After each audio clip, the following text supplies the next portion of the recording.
बिस्मिल्लाहिर्रहमानिर्रहीम, अस्सलाम वालेकुम। मैं हूँ आपकी मेज़बान अदा आसिफ। नाज़रीन, जिस तरह से सिंध गवर्नमेंट की जो काम चल रही है काफ़ी सराहने वाला है। काफ़ी अच्छा काम कर रहे हैं। कचरे की जहाँ तक बात थी, कचरे की एक जिस तरह से सिंध गवर्नमेंट ने गौर करके जो एक नई उन्होंने तरकीब सोची कि कचरे का क्या किया जाए, बिल आखिर सिंध गवर्नमेंट ने सोच विचार के बाद जो हल निकाल लिया कचरे से बिजली बनाने के लिए। सिंध गवर्नमेंट ने इसके जो सोच विचार के बाद एक ये अहम फैसला किया कि अब कचरे से हम बिजली बनाएंगे। इस हवाले से प्रोग्राम में गुफ्तगू करते हैं। हमारे साथ मौजूद है पीपल्स पार्टी से अली राशिद साहब, खुश आमदीद कहूँगी। एमकेएम पाकिस्तान से अली खुर्शीदी साहब, खुश आमदीद कहूँगी। कैसे हैं आप लोग, खैरियत से? सर, बिल आखिर ये जो कचरे का एक मामला था कि कचरे का क्या करना है, क्योंकि कचरा इतना जमा हो गया था, हम भी प्रोग्राम कर करके थक चुके थे कि इसका कुछ कर लें, तो बिल आखिर अब पता चला कि इससे बिजली बनने जा रही है। चलिए, अच्छी चीज़ है, कुछ तो सोचा अब हमको कुछ रिलीफ मिलेगा इस पर। जी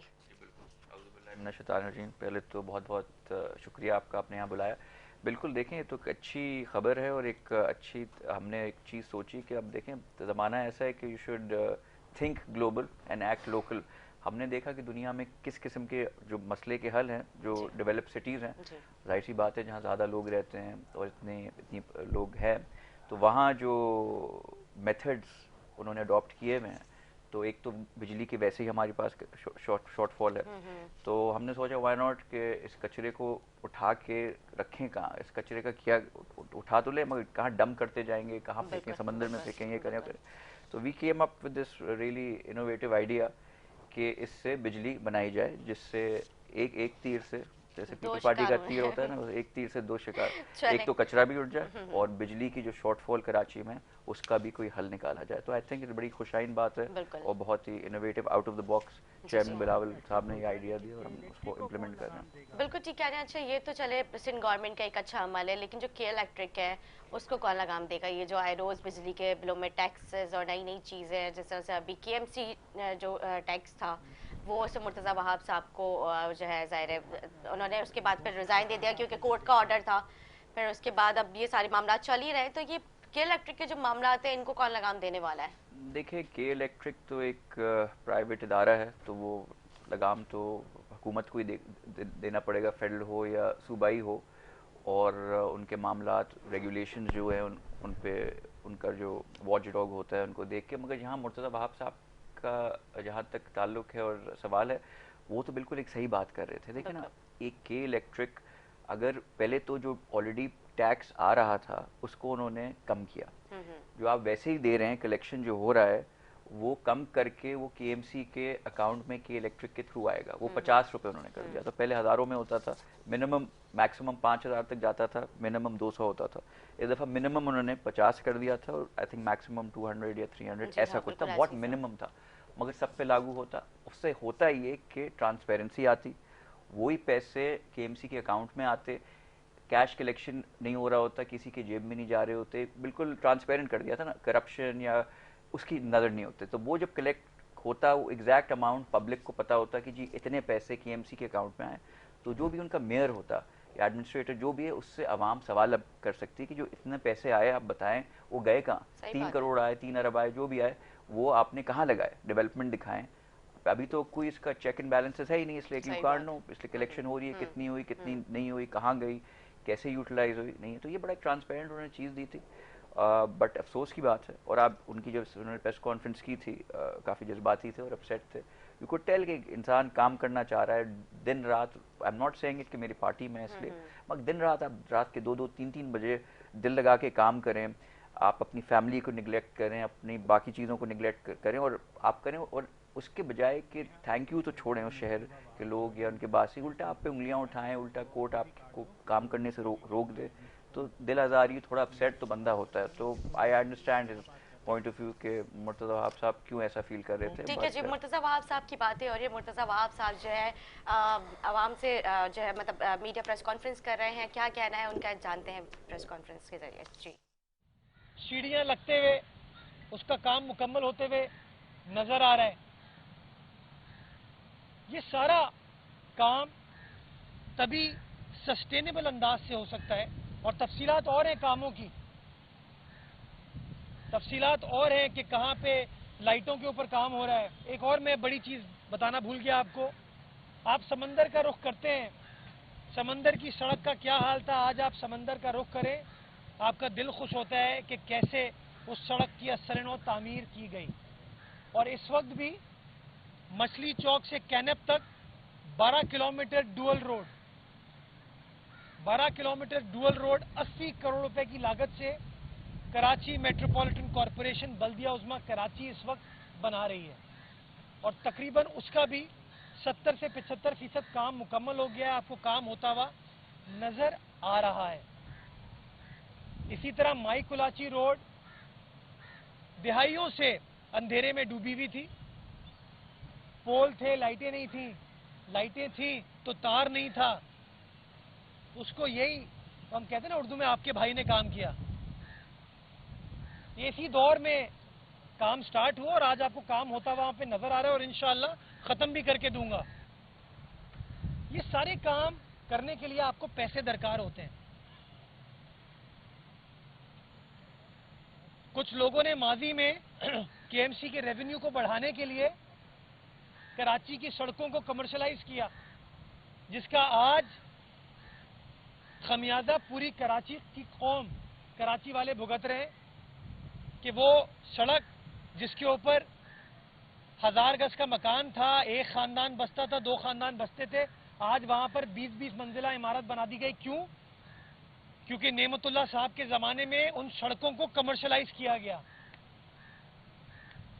तब किसी अदालत ने उनको नहीं रोका। उन्होंने फैसला किया कि मैं सड़कों को कमर्शलाइज कर रहा हूं, मुझे अपने शहर का रेवेन्यू बढ़ाना है। और आपने देखा शहर की गालिबन 22 या 23 सड़कें उनके दौर में कमर्शलाइज हुई। फिर ये बहुत सारे टैक्सेस थे आपके, कंजर्वेंसी टैक्स हो गया, ड्रेनेज हो गया, फायर टैक्स हो गया। ये काम सारा बल्दिया उज़्मा करती है, ड्रेन को मेंटेन करने का, फायर ब्रिगेड को मेंटेन करने का। इन टैक्सेस को क्लब करके एमयूसीटी बना के म्यूनिसिपल यूटिलिटी कंजर्वेंसी टैक्स बनाया मुस्तफ़ा कमाल साहब ने। अच्छा फैसला किया कि भाई मैं ये पैसे इकट्ठा करूंगा शहर से, किसी की जेब में नहीं जाएंगे ये पैसे, तो ये पैसा मेरे पास आएगा तो मैं अपने शहर की सड़कें, ब्रिजेस, अंडरपासेस को मेंटेन कर पाऊंगा। किसी ने इंटरफेयर नहीं किया, इंटरवीन नहीं किया और वो टैक्स चला रहा था। और वही टैक्स वसीम अख्तर साहब के जमाने में भी कंटिन्यू हुआ, चलता रहा। सही तरीके से नहीं चला। यहां पे आता है डिफरेंस ऑफ ओपिनियन। और मैं आपको उसकी मिसाल ये देना चाहूंगा। मैं अपने साथ तफसीलात लेकर आया हूं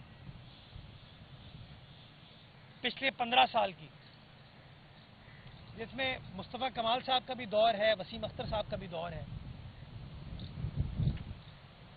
मैं वसीम अख्तर साहब के दौर की मिसाल आपको दूंगा।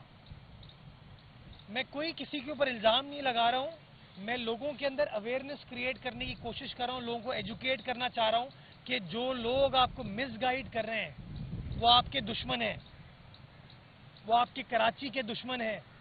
वो नहीं चाहते कि आपका इंफ्रास्ट्रक्चर ठीक हो, वो नहीं चाहते कि आपकी सड़कें ठीक हो, वो नहीं, उनको अच्छा नहीं लगता कि वो जहांगीर रोड के ऊपर सियासत करते थे तो आज बल्दिया उज़्मा कराची ने जहांगीर रोड का नाला ठीक कर दिया और केडीए उसकी रिहेबिलिटेशन कर रही है। उनको अच्छा नहीं लग रहा है ये कि कराची शहर एक जामे मंसूबे के तहत अब आगे की तरफ जा रहे हैं, डेवलपमेंट की तरफ। उनको अच्छा नहीं लग रहा। क्योंकि उनकी जो सियासत है, मनफी सियासत, वो शायद ना हो पाए। तो मैं बताना चाहूँगा वसीम अख्तर साहब के दौर में इस टैक्स का हजम, इस टैक्स का टारगेट जो कि वसीम अख्तर साहब ने खुद तय किया था, वो 1 अरब रुपए था साल का। 1 साल में 1 अरब रुपए केएमसी को मिलना थे। मैं आपको बताना चाहूँगा 2017-18 में केएमसी को 19 करोड़ 60 लाख रुपए मिले। 1 अरब का टारगेट है, 1 अरब का 19 करोड़ 60 लाख मिले। 2018-19 में 28 करोड़ 20 लाख मिले। 2020-21 में 22 करोड़ रुपए मिले। सॉरी, 18-19 में 28 करोड़ 20 लाख, 17-18 में 19 करोड़ 60 लाख, 19-20 में 17 करोड़ 90 लाख और 20-21 में 22 करोड़। यानी कि चारों साल का मिला लें तो 1 अरब रुपए नहीं होते। चारों साल का आप एक साथ कर लें। अब ये मेरे कागजात नहीं है, बजट मैंने 2017-18 का अप्रूव नहीं किया था, वसीम भाई ने किया था, बल्दिया उस्मा कराची ने किया था। टारगेट रखा था 1 बिलियन रुपीस, 1 अरब रुपए, यानी कि 4 साल। जी नाज़रीन, जिस तरह से आपने देखा मुर्तज़ा वाब साहब मीडिया प्रेस कॉन्फ्रेंस कर रहे थे, उन्होंने मुस्तफ़ा कमाल, वसीम अख्तर साहब उनके दौर में बताया कि किस तरह से उनको बजट दिया गया, उनकी क्या कारकर्दगी रही है और अब कराची को जिस तरह से वो मतलब बेहतरी की तरफ लेकर जा रहे हैं, तो वो भी उन्होंने बताया। अली खुशीदी साहब, आपने भी मुर्तज़ा वाब साहब की पूरी गुफ्तगू सुनी।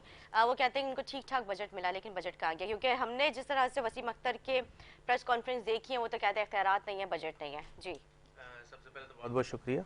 और वो रेवेन्यू कलेक्शन की बात कर रहे थे जिसका तस्करा आप कर रही हैं। MUCT पे पहले बात कर लेते हैं, क्योंकि पीपल्स पार्टी की तरफ से भी पॉइंट ऑफ व्यू आ गया। तो टैक्स कलेक्शन, अगर जो यूटिलिटी टैक्सेस होते हैं जिस पे सर्विसेज दे रही होते हैं, कोई भी इदारा दे रहा होता है, उसका कलेक्ट करने में किसी को कोई प्रॉब्लम नहीं होनी चाहिए टेक्निकली। बट यहाँ प्रॉब्लम क्या आ रही है?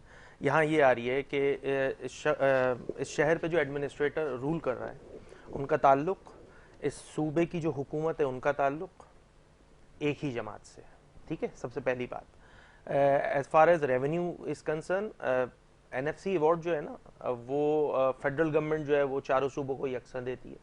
और फिर अंडरस्टैंडिंग ये हुई थी, और इनफैक्ट 2018 से पहले जब इलेक्शन के फौरन बाद जो है CM ने अपनी असेंबली स्पीच में भी उन्होंने इस बात का तस्करा किया था कि मैं प्रोविंशियल फाइनेंस कमीशन की तरफ भी जा रहा हूँ, ठीक है। अच्छा, उसके बाद 2018 में ही आई स्टिल रिमेंबर के इसी टेन्योर में सिंध असेंबली की तरफ से एक रेजोल्यूशन भी पास हुई थी, और कहा गया था कि जी ये PFC के जो अवार्ड है वो फौरन दे दिया जाएगा डिस्ट्रिक्ट को, यानी कि वफाक से पैसा सूबों में आया और सूबों के बाद डिस्ट्रिक्ट में पास आना चाहिए। अच्छा, जितनी कहानी बतलाई जा रही है ना MUCT को लेकर, वो बात की जा रही है 25 करोड़ रुपए महीने की और 3 अरब रुपए यानी कि 3 बिलियन रुपीस सालाना की। सर आप PFC कर लीजिए, CM आपका है, यहाँ पे 50 बिलियन से ज्यादा के पैसे खुद ब खुद आ जाएंगे विदाउट डूइंग एनीथिंग। अच्छा, यहाँ पे मैं हरगिज फिर इस बात पे भी मैं इनकारी नहीं हूँ कि टैक्स कलेक्शन नहीं होनी चाहिए। यहाँ प्रॉब्लम उस वक्त आया कि जब टैक्स कलेक्शन के लिए एक ऐसी कंपनी को जो है वो टारगेट दे दिया गया कि जिस कंपनी की शहर वालों के साथ केमिस्ट्री मैच नहीं करती है। यानी कि यहाँ पर की इलेक्ट्रिक ने जो जुल्म ज्यादती का सिलसिला रवा रखा हुआ है इन शहरियों के साथ, वो किसी से ढका छुपा नहीं है। यहाँ इख्तलाफ इस बात पे आया कि वो इदारा जो ऑलरेडी शहरियों के साथ जो सलूक रखा हुआ है, वो मतलब मुख्तलिफ सोशल मीडिया पे आप जाइए और देखिए कि 10 किसी ने यूनिट कंज्यूम किए, उसका 70,000 रुपए बिल आ गया। पिछले महीने की बात है, एक फैमिली ने सुसाइड की है इसी सिलसिले को लेकर, क्योंकि 40 गज के मकान में जहां वो पूरा दिन सोलर पैनल से जो है वो 2 बल्ब और 2 पंखे चला रहा होता है, उसका बिल अगर 77,000 रुपए आएगा तो वो क्या करेगा। आपकी बात बिल्कुल दुरुस्त है। मैं 4 से 5 महीने पहले मेरे घर का भी 4 एग्जैक्टली ऐसे सब 4 लाख तमाम ही जो शहरी हैं वो बड़े परेशान है के इलेक्ट्रिक के रवैये को लेकर। अच्छा, आप इनके ऑफिसेज जाए ना, तो इन्होंने वो एक अंग्रेजी में होता है ना कहावत, क्या state with in an state का कॉन्सेप्ट है। एग्जैक्टली बिल्कुल ऐसा ही है, क्योंकि यहाँ पर जो उनका सलूक होता है एक आम कंज्यूमर के साथ, उनका वैल्यूड कस्टमर है, क्योंकि पैसे दे रहा है वो आपको। अगर वो मतलब वो एक के इलेक्ट्रिक के प्रोडक्ट बेच रहे हैं और हम उसको उस प्रोडक्ट को खरीद रहे हैं, इस मोनोपोली की वजह से, क्योंकि we don't have any option. अगर कराची वालों की मैं बात करूं तो कराची वालों के पास चूंकि ऑप्शन मौजूद नहीं है, तो खरीदना भी उन्हीं से है। तो यहाँ पर जो रेगुलेशंस रखने चाहिए थे नेपरा को, सही अंदाज से नहीं रखेगा। अच्छा, इसमें मैं किसी गवर्नमेंट को क्रिटिसाइज नहीं करूंगा, चाहे मतलब it start from 2008 Peoples Party की हुकूमत, फिर मुस्लिम लीग नून की हुकूमत, फिर PTI की हुकूमत, और अब कोalition गवर्नमेंट के जिसमें सभी हैं। के इलेक्ट्रिक का रवैया जो है वो समहाउ वही है जैसे था। यहाँ जो MUCT पे इख्तलाफ आया वो इस बात पे आया कि भाई के इलेक्ट्रिक ऑलरेडी लोगों की जानें निकाल रही है, यहाँ टैक्स कलेक्शन से किसी को कोई इनकार ही नहीं है, मगर मेरा शहर जो प्रोविंशियल एक्सचेकर में 95% दे रहा है, 300 बिलियन से प्लस दे रहा है, उसका हिसाब देंगे एडमिनिस्ट्रेटर साहब? ले लीजिएगा फिर 3 अरब का भी हिसाब। मेरा ये सवाल है। कि जो देखें आपको ट्रांसपेरेंसी रखनी होगी, आपने कहीं ना कहीं फुल स्टॉप लगाना होगा। इस शहर के लिए डिसाइड करना होगा, चीजें बड़ी खराब होती जा रही हैं तो शहर अब में। मुर्तज़ा आप सब जब भी तो सारी चीजें मतलब चाह रहे हैं कि कंप्यूटराइज्ड हो, सारी चीजें ऑन पेपर हो, ताकि हम जो है थर्ड पार्टी कर ले, कोई इदारा बना ले, कोई इदारा बना ले। देखिए वो सारी चीजें प्रॉपर मतलब डॉक्यूमेंटेशन के साथ हो ना, ताकि KMC को कोई हिसाब मांगे लेकर तो आप जवाब दे सकें। एग्जैक्टली ऐसा ही KMC को लेकर ठीक है, आपकी कैपेसिटी बिल्डिंग नहीं हुई भी है उस इदारे की, आई डू अग्री, बट आपको के इलेक्ट्रिक ही मिली थी, किसी और इदारे से बात कर लें। मेरा पॉइंट सिर्फ इतना सा है। अच्छा, इसमें फिर टेक्निकल फ्लॉज भी हैं। मिसाल के तौर पे एक घर में मैं अगर अपने घर की मिसाल दे दूं ना, तो मेरे घर में 3 अदद मीटर्स लगे हुए हैं, ठीक है, मैं MUCT तीनों मीटर्स के अगेंस्ट दे रहा हूं। ये टेक्निकल फ्लॉज है जिसको एड्रेस नहीं किया गया था। घर तो एक है, घर एक ही है, लेकिन मीटर्स की वजह से उसकी ओनरशिप भी एक ही है। चूंकि मीटर्स ज्यादा है तो इस वजह से जो है मुझे MUCT जो है 3 मरतबा देना होगा। इन सारे इश्यूज को रिजॉल्व किए बगैर, लोगों को एतबार में लिए बगैर आपने ये टैक्स लागू कर दिया। जब टैक्स लागू, अच्छा टैक्स बिल्कुल सही कह रहे हैं, ये टैक्स कोई नया टैक्स नहीं है, ये भी बिल्कुल ठीक कह रहे हैं। यहाँ सिर्फ कलेक्शन की बात हो रही है कि जिन लोगों से आप कलेक्ट करा रहे हो ना, उन्होंने कराची के शहरियों पर शब खून मारा हुआ है, वो बदमाशी करते हैं, वो रियासत के अंदर रियासत बना के बैठे हुए हैं, वो 12-12 घंटे की लोड शेडिंग दे रहे हैं। इन सारे इश्यूज को रिजॉल्व कर ले, टैक्स कलेक्शन से किसी को कोई प्रॉब्लम नहीं। 19 घंटे भी लोड शेडिंग हो रही है। Exactly, मतलब आप ऐसे चले ही जाए कराची के और अंदर अंदरूनी जो एरियाज है वहां पर तो ये मतलब कहीं लाइट आती ही नहीं है अभी भी। बहुत सारी जगह ऐसी है, बहुत सारी जगह ऐसी है। तो इन प्रिंसिपल जो इख्तलाफ है ना, वो इस बात पर है, टैक्स कलेक्शन से किसको कोई इख्तलाफ होगा कि अगर कोई इदारा मजबूत होना चाह रहा है। और बाकी मजबूती के लिए मैंने उनको बड़ा अच्छा सा मशवरा आपके प्रोग्राम में दे दिया, PFC पे बात कर लीजिए। आपके CM ने आपके असेंबली के फ्लोर पे ये बात कही थी, असेंबली की रेजोल्यूशन मौजूद है, billions of rupees without doing anything Karachi के KMC के अकाउंट में खुद ब खुद आ जाने। CM भी आप ही का है सर। बिल्कुल जी अली साहब। देखिए, बात जो कर रहे हैं समझ तो आती है, मगर देखें बात अभी जो हो रही है ना, ये एक उस कमीशन की और सिंध हुकूमत की, वो दैट्स अ डिफरेंट डिबेट। अभी जो बात जिस पे हो रही है KMC एज ए इदारा, उसको खुद मुख्तार करने के लिए कि उसकी टैक्स की कलेक्शन करने के लिए, एक सिंपल सी चीज़ थी कि टैक्स शहरियों पे जो पहले था उससे बड़ा या कम हुआ है, बहुत क्लियरली कम हुआ है, ठीक है ना। वो कि शहरी जो एक सिटीजन पे जो लोड होगा वो टैक्स कम हुआ है। कलेक्शन का रेवेन्यू जो है, जैसे अभी मुर्तज़ा वहाब साहब ने अपनी प्रेस कॉन्फ्रेंस में बताया कि टोटल 1 अरब भी नहीं हुए 3-4 सालों में, 4 सालों में, ठीक है ना। और यहाँ जो फॉर्मूला उन्होंने दिया था उसमें 3 अरब 1 साल में होने से कलेक्ट, तो it is a win win situation, जहाँ आप जो है शहरियों पे बर्डन कम हो रहा है उस टैक्स का, रेवेन्यू आपका बढ़ रहा है। और जैसे मेरे दोस्त ने आप कहा कि पहले उन्होंने कहा कि हमारे कराची में कोई ऑप्शन है ही नहीं हमारे पास कि इलेक्ट्रिक के बजाय शहरी क्या करें, तो वैसे ही मैं कह रहा हूँ कि कोई ऑप्शन नहीं था, कोई और बिजली देने वाला इदारा, जब आई एम इन फेवर और भी होने चाहिए। बाकी मुल्कों में 5-5 होते हैं, कंपटीशन होता है, रेट्स खुद नीचे आते हैं, बट दैट बीइंग सेड अभी एक ही इदारा है ऐसा जो बिजली दे रहा था, तो उसके साथ एक MOU किया कि ठीक है उसमें से ही डिडक्ट हो जाएगा। और जहाँ 3 मीटर्स की बात कर रहे थे, तो टेक्निकलिटीज़ पे अगर आ जाएं, तो अगर 3 मीटर जिनके लगे हुए होते हैं तो पर यूनिट जब उनके एक लिमिट पे आके उनको फ़ायदा भी तो होता है ना 3, तो अगर उसमें अगर थोड़ा उसमें वो हो रहा है तो एडजस्ट हो जाता है ना उन सब चीज़ों में। तो I won't get into the nitty gritties कि बिल इनका फिर 3 अगर मीटर लगे हुए हैं तो 1 मीटर जिसका लगा हुआ है इनका बिजली का बिल उस 1 मीटर वाले से कम आता होगा, इसलिए 3 मीटर लगे हुए हैं, ठीक है।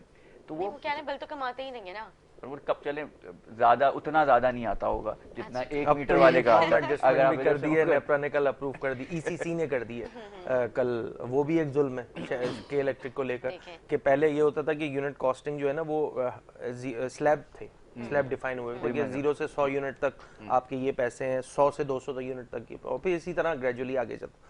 अब तो यूनिफॉर्म कर दी है पॉलिसी कि 400 यूनिट होंगे तो 28 रुपए के हिसाब से पहले ये नंबर यूनिट से लेकिन आखिरी तक। अच्छा, राशिद साहब कह रहे हैं कि टैक्सेस में कमी आई है, तो क्या आप समझते हैं वाकई टैक्सेस में कमी आई है? नहीं, टैक्सेस में कमी की जिस तरफ जिसकी बात ये कर रहे हैं वो कर रहे हैं MUCT के कि पहले चार्जेस ज्यादा थे और इस एडमिनिस्ट्रेटर ने वो चार्जेस कम किए। मेरा इस बात पे बिल्कुल भी इख्तलाफ नहीं है, मैं टैक्स पे तो बात कर ही रही हूँ। मैं सिर्फ ये कह रहा हूँ कि जो कलेक्शन का जो इन्होंने प्रोसीजर अडॉप्ट किया वो जिसको लिए, भाई सुई से बात कर लेते, भाई PTCL से बात कर लेते, किसी और इदारे से बात कर लेते, कोई थर्ड पार्टी देख लेते। यहाँ के इलेक्ट्रिक और हमारी केमिस्ट्री मिलती नहीं है। बिल्कुल मैं ऑन एयर ये बात कह रहा हूँ कि वो जो रऊनत फिरौनियत, क्या अल्फाज लूं, डाकू हैं वो वो डाकू है। देखिए इस चीज को समझने की अच्छा, जरूरत और है। जैसे सोशल मीडिया का उन्होंने एग्जांपल दिया कि के इलेक्ट्रिक में आप जाएं, लोगों का कितना बैकलैश है, कितने लोग बुरा भला कहते हैं। आप सिर्फ ये चेक करेगा, जब मुर्तज़ा वहाब साहब ने रिज़ाइन किया इस पॉइंट पे, सोशल मीडिया पे हर कोई उनसे ये कह रहा था कि आप रिज़ाइन नहीं करें, कराची नीड्स यू।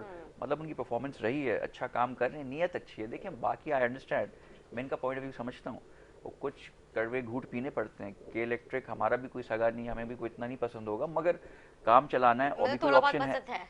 हाँ, मुझे तो नहीं आती। अच्छा ठीक है, सही है। मेरी यहाँ भी लाइट जाती है। ठीक है जी, एक छोटा सा ब्रेक लेते हैं, ब्रेक के बाद कोशिश जारी रखिएगा, हमारे साथ रहें।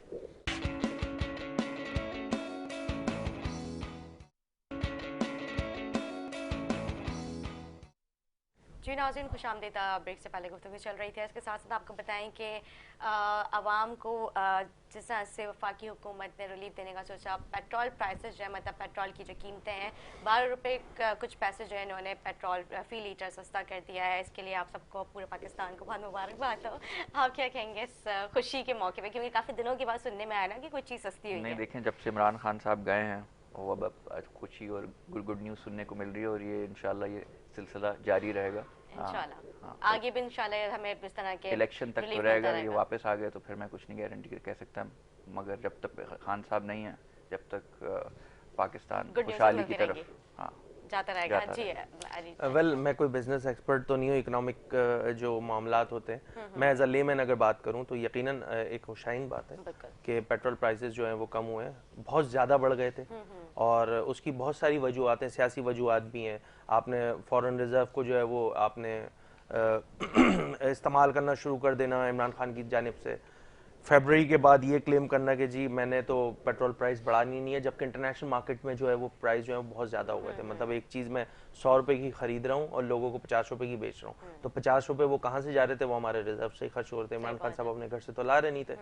तो इन सारी सूरत हाल के बाद बहुत फिर ट्रांजिशन हुआ, नई हुकूमत की तश्कील हुई, और नई हुकूमत की तश्कील के बाद यकीनन सख्त फैसले मुफ्ती इस्माइल साहब ने करने पड़े थे। मुल्क डिफ़ॉल्ट की तरफ ऑलमोस्ट जा रहा था उन्होंने, फिर IMF ने भी वो सारे मामलात करके तमाम चीज़ें, और फिर उससे बढ़कर ये जो सैलाब की सूरत हाल रुनुमा हुई है, उस पर जो इंटरनेशनल कम्युनिटी है, ख़ास तौर पे IMF हो गया, ADB हो गया, वर्ल्ड बैंक हो गया, दीगर हमारे जो बड़े ममालिक हैं, उनको बढ़ के आगे किरदार अदा करना होगा। जितना कर रहे हैं बहुत अच्छी बात है, बट उनको उससे ज़्यादा करना होगा, क्योंकि जिस चीज़ का इफेक्ट पाकिस्तान ले रहा है अभी क्लाइमेट चेंज का, उसके जितने इफेक्टी हम हो रहे हैं उसमें हमारा किरदार उस क्लाइमेट चेंज में 1% से भी कम है। इस चीज़ को इंटरनेशनल कम्युनिटी को भी देखना होगा, क्योंकि आज पाकिस्तान है, कल कोई दूसरा मुल्क होगा।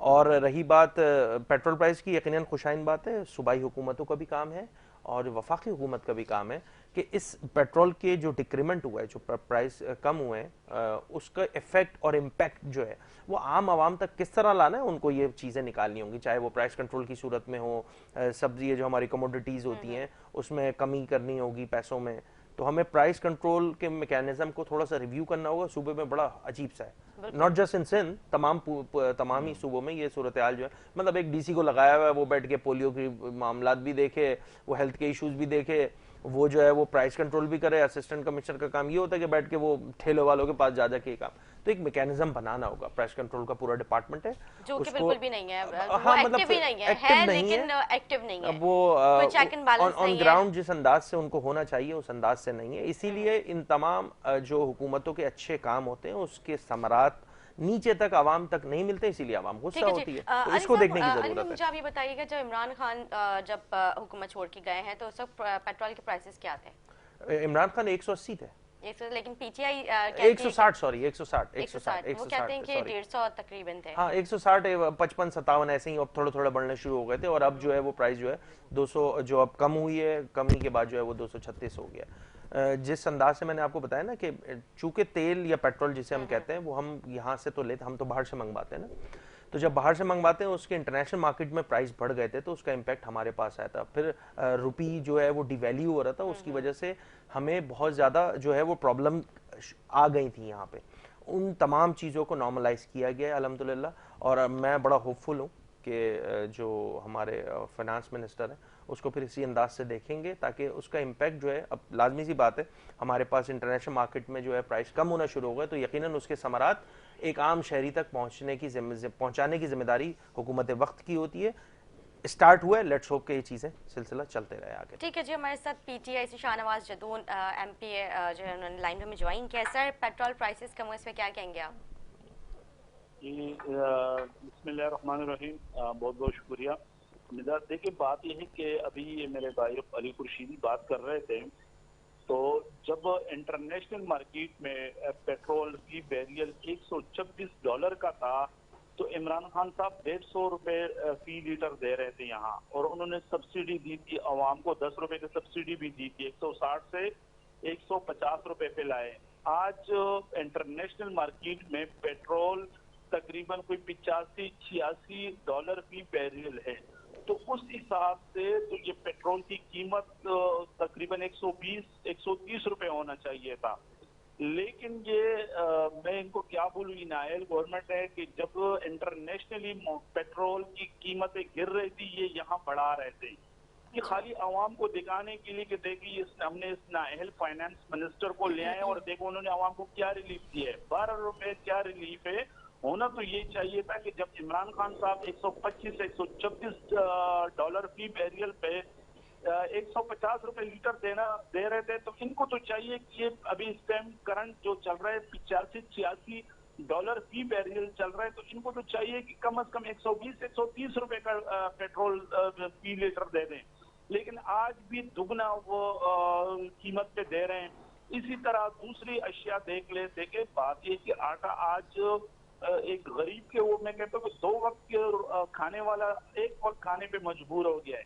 120-130 रुपए किलो आटा है। इसी तो तरह सर, ये बात अभी की तो नहीं है, जब इमरान खान साहब थे तो तब भी उनके दौर में तो खुदकुशियां भी हुई हैं। अभी चलो खुदकुशियों का सिलसिला होता रुका है, महंगाई उनके दौर से चलती हुई आ रही है, सिर्फ अभी नई हुकूमत की दौर की नहीं है। देखिए निदा, बात हमारे दौर का आप कंपेयर करें ना, जब तहरीक इंसाफ की गवर्नमेंट, आज से कोई 6 महीने पहले आप प्राइस उठा के देख ले, 650-700 रुपए का 10 किलो का थैला आटे का मिल रहा था, आज 1200 रुपए का मिल रहा है। आज 6 महीने पहले पेट्रोल फी लीटर चेक कर ले और आज चेक कर ले कि कितने का है, डीजल कितने का था। सर रिजर्व कितने छोड़ के गए थे खान साहब जी? कितने रिजर्व छोड़ के गए थे खान साहब? 22 अरब डॉलर। अच्छा, 22 अरब डॉलर छोड़ के गए थे खान साहब। बिल्कुल 22 अरब डॉलर छोड़ के गए थे। एक्सपोर्ट बढ़ी थी, जितने भी इंडिकेट्स आ रहे थे बेहतर आ रहे थे, एक्सपोर्ट बढ़ी थी, हर चीज जो ना वो बेहतर। तो बात ये है कि आज इनसे पूछते कि इनके रिजर्व कितने हैं। ठीक है जी, राशिद देखिए, इस पे मैं ये कहना चाहूँगा कि जो पेट्रोल होता है उस पर लेवी लगती है, टैक्स लगता है। आईएमएफ से मुआहदा करके, आईएमएफ से चीज़ों पे एग्री करके खान साहब ने, जब उनको लगा कि उनकी हुकूमत जा रही है, उन्होंने लैंड माइन्स बिछाई, उस पर सब्सिडी दी। जो आईएमएफ की जो कॉन्ट्रैक्ट उन्होंने किया था, जो एग्रीमेंट की थी, उसकी खिलाफ वर्जी थी। उस वजह से पाकिस्तान डिफ़ॉल्ट की तरफ जा रहा था। इन्होंने जो ये हरकत की थी, इन्होंने अपना नहीं सोचा, इन्होंने सिर्फ ये आने वाली हुकूमत को, अगली हुकूमत के लिए नहीं किया इन्होंने पाकिस्तान को नुकसान पहुँचाया। यहाँ मैं शाबाशी दूंगा और यहाँ we should all upload the work Miftah Ismail साहब का। अब तो चले गए, मगर अभी जो अच्छा आपको चीज़ें दिख रही हैं वो अभी किसी के आने की वजह से फ़ौरन नहीं होती। जो माजी में जिस आदमी ने कुछ काम किया उसके रिजल्ट फिर बाद में आना शुरू होते हैं। तो ये मुफ्ता साहब ने सख्त फैसले लिए, कड़वे घूंट पिए, अपनी सियासत, PMLN हो गई, पीपल्स पार्टी या PDM, सब उन्होंने सब चीज़ों को एक साइड, रियासत को बचाने के लिए उन्होंने सियासत नहीं बचाई, रियासत को बचाया, पाकिस्तान को डिफ़ॉल्ट होने से बचाया। ये तो इनका तो ये आलम था, तो इनका तो बस नहीं चल रहा था कि पेट्रोल ये 150 क्या ये सस्ता कि फ्री में दें, बल्कि उल्टा कोई पेट्रोल डलवाने आए तो पेट्रोल के साथ उसको पैसे भी दे दें। इनका ये आलम था, और ये पाकिस्तान को इतना नुकसान पहुंचाया इन्होंने। इतना, और खान साहब तो क्या उसमें खेलेंगे, तो वो ये वाले खेलता, ये तो उनका खेलने का शौक है ना, अच्छे से खेलते ही रहते हैं। और कह रहे थे ये मैं IMF नहीं जाऊंगा, खुदकुशी कर लूंगा, तो क्या कर लेना खुदकुशी। IMF गए, नवाज शहबाज शरीफ कह रहा था हमारी गवर्नमेंट में कि भाई मैं 70 रुपए का फी लीटर दूंगा। इनका कायद क्या दूंगा? ये जो मेरा भाई अली जो बोल रहे पीपल्स पार्टी का, तो इनका कायद शहबाज शरीफ बोल रहा था कि 70 रुपए लीटर दूंगा। यही लोग कह रहे थे ना कि महंगाई हो गई। जब ये 1 रुपए पेट्रोल पड़ते थे तो उस वक्त इनको महंगाई नजर नहीं आ रही थी। ये कभी ट्रैक्टर जो ना वो रैली, पहले वो पता है खुदकुशी क्यों नहीं कर रहे खान साहब, IMF चले गए, कह रहे मैं खुदकुशी कर लूंगा। बात सुना हमने, इस हालत में हमें 2018 में हुकूमत मिली थी तो बिल्कुल मुल्क डिफॉल्ट होने जा रहा था। निदा आपको भी पता था कि रिजर्व कितने पड़े हुए थे, लेकिन बेहतर हिकमत अमली की वजह से, इमरान खान साहब के बेहतर हिकमत अमली की वजह से मुल्क को उस क्राइसिस से निकाला। 2 साल कोरोना के थे, कोविड के, उसमें जो ना हमने आवाम को सब्सिडी दी, 12-12 हजार रुपए लोगों को दिए। तो क्या महंगाई पे बात कर लें, आर्मी चीफ पे अटके हुए हैं आज। अगर 12-12 हजार रुपए ये कोविड के दौर की बात करते हैं तो वो तो जाहिर सी बात है ना, इनको कितनी इंटरनेशनल सपोर्ट भी कितनी हुई थी, इसमें कितनी फंडिंग की गई थी। 12,000 रुपए आपने रिजर्व से तो नहीं दिए थे कि जो आपके पास आकर 22 अरब रुपए बच गए। अली खुर्शीद साहब क्या कहेंगे? मेरा भाई जो शाहनवाज है ना, वो थोड़ा सा फैक्शन फिगर को मैनिपुलेट करके ये बात कर रहे हैं कि जब हम आए थे तो खजाना खाली था। नहीं जी, ऐसी बात नहीं, बिल्कुल गलत बात कर रहे हैं।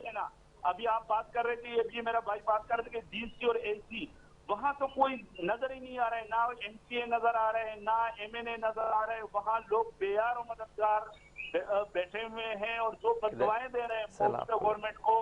बात ये कि लोग मर रहे हैं मुख्तलिफ भाई लोग जब मर रहे थे आपके वो जलसे के लिए पैसे जमा कर रहे थे, फिर उनको किसी ने बोला तो फिर उन्होंने जलसे के पैसों को फिर उन्होंने सैलाब जद्दान के लिए पैसे, मतलब क्या आदमी है। अच्छा निदा, इस पे मेरे भाई जो शाहनवाज है ना पीटीआई से जिनका ताल्लुक है, वो बहुत सारे उन्होंने टॉपिक्स जो है ना एक साथ पैरेलल में छेड़ दिए। ठीक है, सैलाब से स्टार्ट हुए, नवाज शरीफ और पीपल्स पार्टी सबको। आई कैन अंडरस्टैंड कि जब ऐसी सूरत हाल होती है कि जब हुकूमत से आप अपोजिशन में आते हो तो बड़ा आपको वाइज होकर तमाम चीज़ें काम करना होता है। और हम तो ये फेज देख रहे हैं तो हमें we are used to it. ठीक है ना। जो फैक्शन फिगर दिए हैं वो बिल्कुल डिफरेंट है, ऐसा बिल्कुल भी नहीं है। रही बात जो IMF से आपने जब एग्रीमेंट किया था ना, किसी से पैसे ले रहे होते हो आप तो उससे एग्रीमेंट करते हो, क्योंकि वो चूंकि लैक ऑफ कहते हैं कि आपको जो है एतबार वाला जो फैक्टर होता है ना वो कम हो गया था, तो उन्होंने कुछ एग्रीमेंट्स किए थे कि हम ये काम करेंगे तो हम उसके अगेंस्ट जो है वो आपको पैसे दे देंगे। नहीं किए जी, आपने सब्सिडी जो है उठा के देनी शुरू कर दी, लेवी आपने देना शुरू कर दिया। आपने वर्ल्ड बैंक से IMF से एग्री किया था कि नहीं जी हम नहीं देंगे, ठीक है ना। पेट्रोलियम लेवी देना शुरू की, उसका खमियाजा ये भुगतना पड़ा कि हमारे रिजर्व जो है वो नीचे जाने लग गए। मैं मौजूदा जो महंगाई की लहर आई है उसको कोई डिफेंड नहीं कर रहा, कोई भी सियासी वर्कर नहीं करेगा, ठीक है ना। आटा बिल्कुल मेरा भाई ठीक कह रहा है कि महंगा मिल रहा है, इसमें कोई दो राय नहीं है। बट पॉइंट इज दिस कि क्या डायरेक्शन ठीक है। हमें ये लगता है कि जो मौजूदा जो महंगाई की जो लहर दौड़ी है उसको ठीक करना होगा। अच्छा, सारा ब्लेम उठा के आप 4 महीने 5 महीने की गवर्नमेंट पर नहीं दे सकते, क्योंकि जो कंटिन्यूटी होती है वो लास्ट जो हमारा टेन्योर होता है उससे ही चल रही होती है। बहरहाल, हैविंग सेड दैट, यहाँ इंटेंशन को यहाँ पे बहुत सारे जितने भी PDM और उसके एलाइज हैं जिसमें MQM शामिल है, JUI दीगर जमातें, उन सब ने जो है वो एक पॉइंट पे बड़ा कॉमन एक स्टांस लिया है और वो ये लिया है कि रियासत के लिए काम करना है। इसमें बहुत सारा नुकसान हो रहा है। महंगाई अगर बढ़ रही है तो कोई सियासी वर्कर या सियासी जमात वो क्या डिफेंड करेगी बैठ के कि जी मैंने महंगाई की बड़ा अच्छा काम किया? कोई भी नहीं करेगा, चाहे वो पीपल्स पार्टी हो, चाहे वो नून लीग हो, चाहे MQM हो, चाहे JUI हो। बट उसके बावजूद अच्छी बात यह है कि सब मिल के यकसुई के साथ एक चीज़ें आगे बढ़ रही हैं और मैं होपफुल हूँ। मैंने स्टार्ट में भी कहा था कि पेट्रोल प्राइस जो कम हुए हैं वो आटे में नमक के बराबर वाली बात है, बट स्टिल इसका भी इम्पैक्ट जो है वो आवाम तक नीचे तक पहुंचाना ही हुकूमतों की जिम्मेदारी है, ठीक है। और यकीनन आटा महंगा है, चावल महंगा है, तेल महंगा है, अशिया खुर्दनोश जो होती हैं वो महंगी हो गई हैं, डबल हो गई हैं ऑलमोस्ट प्राइसेस। उसको ठीक करना भी इन्हीं की जिम्मेदारी है। अच्छा, ये हुआ क्यों, इसको जानने की जरूरत है। अब जानेंगे तो इस पर फिर 1 घंटे की बहस शुरू हो जाएगी, मेरा भाई जो है वो मजीद जो है वो गुस्से में आ जाएगा। तो ये थोड़ा सा आपको न्यूट्रलिटी, मतलब एक पॉलिटिकल वर्कर का काम होता है कि चीज़ों को जो है ना वो पॉलिटिकल एंगलिंग होती है, हर जमात जिसका जिस जमात से ताल्लुक होता है उसको वो फेवर करता है, बट सियासी वर्कर को थोड़ा सा दयानतदारी के साथ जो है ना अपना पॉइंट ऑफ व्यू पेश करना चाहिए और फैक्शन फिगर को मैनिपुलेट नहीं करना चाहिए। मेरी बस ये गुजारिश है। जी जयून साहब। जी देखिए, मेरा भाई तो अभी अच्छी बातें कर रहे थे, लेकिन आज से 6 महीने पहले भी ये इसी तरह बात कर रहे थे ना। आज से 6 महीने पहले जब हमारी रिजर्वेशन पाकिस्तान पीपल्स पार्टी के साथ आज भी मौजूद है, हमारी रिजर्वेशन मुस्लिम लीग नून के साथ आज भी मौजूद है। तो लॉन्ग मार्च कर रहे थे उस वक्त, तो ये हड़ताल कर रहे थे, कह रहे कि नहीं महंगाई नहीं है, ये कुछ साख्ता महंगाई इन्होंने बनाई है। तो ये तो उस वक्त भी हम कह रहे थे। दूसरी बात ये कि IMF से अगर PTI के उसने मुआहदा किया तो खाली 30 रुपए फी लीटर बढ़ाने का था मुआहदा, ये नहीं था कि 100-150 रुपए बढ़ाने का था। कितने? सॉरी, 30 रुपए का, 30 रुपए बिल्कुल। ये जो मुआहदा हुआ था उस मुआहदे की आप बात बता रहे हैं IMF से? जी, वो IMF के साथ जो मुआहदा था वो 30 रुपए बढ़ाने का था। और हमने अगर सब्सिडी दी थी ना तो हमने मुख्तलिफ उससे जो ना कि वो निकाल के जो डेवलपमेंट के और उससे वो निकाल के हमने अवाम को सब्सिडी दी थी, अवाम की जो बोझ नहीं डाला महंगाई को कम करने के लिए। जो मुआहदा हुआ था वो 30 रुपए बढ़ाने का हुआ था, और जो सब्सिडी दी थी वो आप लोगों ने अपने पास जो आपके रिजर्व थे उसमें से आपने अवाम को सब्सिडी दी थी। आपके कहने का मकसद ये है? नहीं, बात ये हमने मुख्तलिफ उससे निकाल के जो डेवलपमेंट स्कीमें थी वहां से मुख्तलिफ उससे हमने अपने अखराजात कम करके वो हमने सब्सिडी दी थी। जो अखराजात हुकूमत के थे मुख्तलिफ उससे वो कम करके हमने सर आप लोगों ने अखराजात तो कम नहीं किया बल्कि और लग्जरीज ले ली थी। प्राइम मिनिस्टर हाउस बिल लेने का नहीं कहा था आपने, गाड़ियां भी यूज करने का नहीं कहा था। बहुत सारे आप लोगों के वो थे कि हम ये चीजें नहीं यूज करेंगे। मेरी बात सुनिए, 4 पीएम हाउस अभी चल रहा है या नहीं? 4 पीएम हाउस इमरान खान साहब के दौर में एक आप बता देते, उन्होंने तो बनीगाना को भी डिक्लेयर नहीं किया था पीएम हाउस। कैंप हाउस इन्होंने बनाए 4 कैंप हाउस। वही इमरान खान साहब जो सुबह प्राइम मिनिस्टर हाउस आता था और शाम को डायरी लेके वापस बनीगाना चला जाता था। आज तो 4 आपके कैंप हाउस बने हुए पीएम के, वो अखराजात आप उठा के देख ले, इनकी 6 महीने को उठा के देख ले और इमरान खान साहब के उठा के देख ले 3.5 साल के कि कितने अखराजात को किए। तो बात ये नहीं कि अगर हमने अवाम को सहूलत दी तो अपने अखराजात को कम किए। हमने बिजली की मद में सब्सिडी दी, हमने पेट्रोल के मद में सब्सिडी दी, हमने सेहत कार्ड दिया, हमने यहाँ पर जो IMF से एग्री किया कि हम सब्सिडी नहीं देंगे मगर फिर भी दिए और हमने सिंध के अंदर कोई 65 अरब रुपए दिए। 65 अरब रुपए यहाँ सिंध के अंदर हमने दिए। अंदरूनी सिंध तो हमारे MPs MNAs नहीं थे, सबसे ज्यादा पैसा हमने अंदरूनी सिंध दिए और बाकायदा एक उनका रिकॉर्ड है बायोमेट्रिक सिस्टम से हमने दिया। ये नहीं है कि हमने DC को पैसे दिए और DC ने और उन्होंने मिल के खा लिया है, बाकायदा बायोमेट्रिक सिस्टम से हमने दिए। ठीक, अली राशिद साहब क्या कहेंगे? अब क्या कहूँ मैं, इतनी बातें उन्होंने की हैं, कुछ सर पैर की बातों का था नहीं। वो 30 रुपए मतलब ऐसी कोई बात नहीं, मतलब जो कम करने तक का बढ़ाने का सोच रहे फर्ज कर रहे हैं फिगर्स को। ऐसा कोई 30 रुपए का कोई मुआहदा ऐसा कुछ नहीं हुआ था। सब्सिडी देनी ही नहीं थी, ये मुआहदा था इनको और मजीद पेट्रोल प्राइसेस बढ़नी थी, तो इसलिए कि पाकिस्तान नहीं करते तो IMF आपको नहीं पैसे देता, डिफ़ॉल्ट कर जाते आप। ये पता नहीं कहाँ से स्टोरीज फैब्रिकेट करके बनाए जा रहे हैं और कोई फैक्ट चेक तो है नहीं यहाँ जो फैक्ट चेक करके हम कर सकें। उनको जो दिल में आ रहा है बोले जा रहे हैं, जैसे खान साहब कहते हैं फिर यू टर्न ले लेते हैं, ठीक है ना। कोई ऑडियो लीक्स ही जैसे खेलते हैं, ये हमारे साथ अभी जैसे खान साहब ने आवाम के साथ खेला है, ये हमारे साथ इस शो में खेल रहे हैं। इनको एक ही काम आता है खेलना, वो खेले जा रहे हैं। मतलब नकल के लिए भी अकल चाहिए। खान साहब पूरे ऑडियो लीक्स में सबसे कह रहे हैं देखो अमेरिका का नाम नहीं लेना, और खुद जाके खुद ही उनके मुंह से नाम निकल गया अमेरिका के। नकल के लिए भी अकल चाहिए। निदा ये साइफर को ये मान ही नहीं रहे थे, ये लोग तो मान ही नहीं रहे। कभी कह रहे कि चोरी हो गया है, कभी वो कह रहे आप चुरा के लेके गए। डोनाल्ड ट्रंप जैसे वो अपने डॉक्यूमेंट्स ले गया था ना, इमरान खान भी दूसरा डोनाल्ड ट्रंप नहीं, वो भाई वो सुप्रीम कोर्ट में पड़ा हुआ है, सुप्रीम कोर्ट में पड़ा हुआ है। और जब आपने कॉपी पड़ी हुई है जो प्राइम मिनिस्टर की ओरिजिनल गायब है, आप लेके साथ चोरी करके भाग, जैसे घड़ियां चुराई थी ना वैसे ही साइबर में चोरी करके भाग। अली रशीद साहब कहते हैं कि हमने अपने जो है लग्जरीज को कम किया, अवाम को रिलीफ दिया, ऐसा रिलीफ दिया कि लोग खुदकुशी करने के लिए तैयार हो गए थे। आप तो उस वक्त की हुकूमत का हिस्सा थे, आपने अपनी आंखों से क्या देखा वो आप बता दीजिए। वेल ये जो बात कर रहे हैं ना ऑस्टेरिटी की, वो बस ऑन पेपर्स ही हैं तमाम चीज़ें, ठीक है ना। अगर हो सकता है इनका पॉइंट ऑफ व्यू बिल्कुल ठीक हो, यहाँ जो वो हैं अखराजात हैं बढ़ गए हों, बट वो बड़े स्मॉल नंबर्स के होते हैं, ठीक है। जब when it comes to Pakistan, ठीक है, यहाँ पे ट्रिलियंस की इकोनॉमी है, आपको मैनेज करना है तमाम चीज़ें, तो वो साइकिल पे आना पीएम हाउस और ये वाली मैं पॉलिटिकल स्टेटमेंट में नहीं जा रहा हूँ। मैं सिर्फ ये कह रहा हूँ कि क्या पॉलिसी ऐसी कंक्रीट थी कि जिसका इम्पैक्ट जो है वो आने वाली हुकूमतों को भी मिलता। हुकूमतों से मुराद ये है कि रियासत से मुराद ये है कि फिर अवाम तक आने तक, ऐसा नहीं हुआ। बिल्कुल ड्रास्टिक यहाँ पे जो है वो इम्पैक्ट आया, खराबियाँ हुई हैं। मैं मौजूदा ये जो भाई शाहनवाज बात कर रहे हैं ना, भाई हमारे रिजर्वेशन मुस्लिम लीग नून से भी मौजूद है, हमारे रिजर्वेशन पीपल्स पार्टी के साथ भी मौजूद है, ठीक है ना। इसी तरह जब हम इनके साथ इत्तेहादी थे तो कितनी वो कहते हैं ना कि डिसीजन मेकिंग में हमको कितना ऑन बोर्ड रखा जाता था, वो मेरे भाई को ज़्यादा पता होगा। अब तो बहुत सारी चीज़ें खुल गई हैं, हमारे पास भी जो बर्डन है वो भी बड़ा कम हो गया है, तो हमारी आवाज़ भी जो है वो उसी अंदाज से आ रही है।